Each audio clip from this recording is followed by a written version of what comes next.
Now that we've discussed what kinds of social media platforms politicians use and how they can use them to help their campaign, we'll move on to the impact that politicians on social media has on the people. I have some statistics from various surveys conducted by the Pew Research Center that I'm going to be sharing with you today.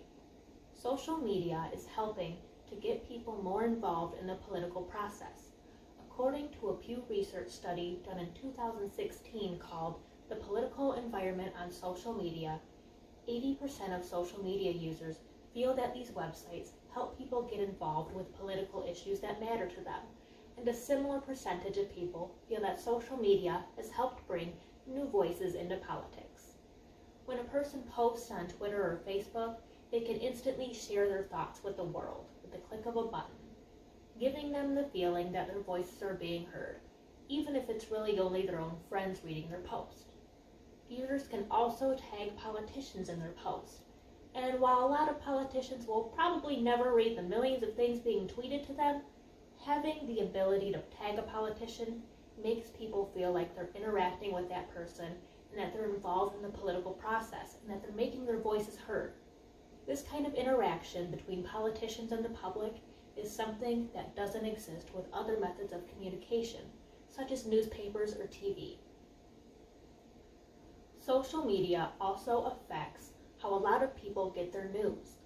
A research study published in 2019 by R. Kelly Garrett, titled Social Media's Contribution to Political Misperceptions in U.S. Presidential Elections, states that in 2016, more Americans named Facebook as the site they used for political news in the month leading up to the election, more than any other site, including high-profile news outlets such as Fox News, CNN, and major national newspapers.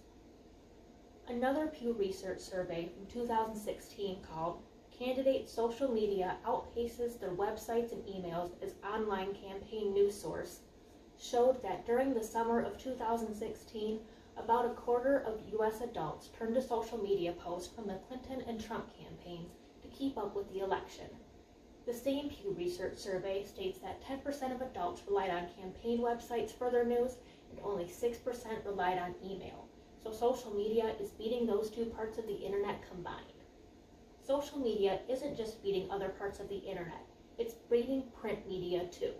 In 2016, a Pew Research study named Where Americans Are Getting News About the 2016 Presidential Election revealed that 44% of adults have reported that in the past week they had learned about the election from social media, whereas only about a third of people had learned about the election from either local or national newspapers, meaning social media has also taken over newspapers as a primary news source for many people.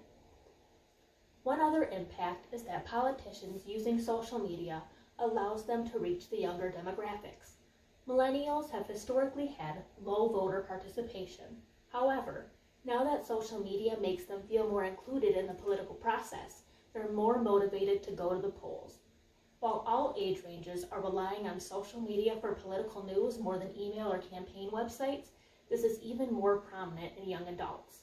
One of the 2016 Pew Research studies mentioned earlier, Candidate Social Media Outpaces Their Websites and Emails as Online Campaign News Source, states that almost 40% of people aged 18 to 29 use social media for their news source, but only 28% of people 30 to 49, 19% of people 50 to 64, and only 11% of people 65 and older.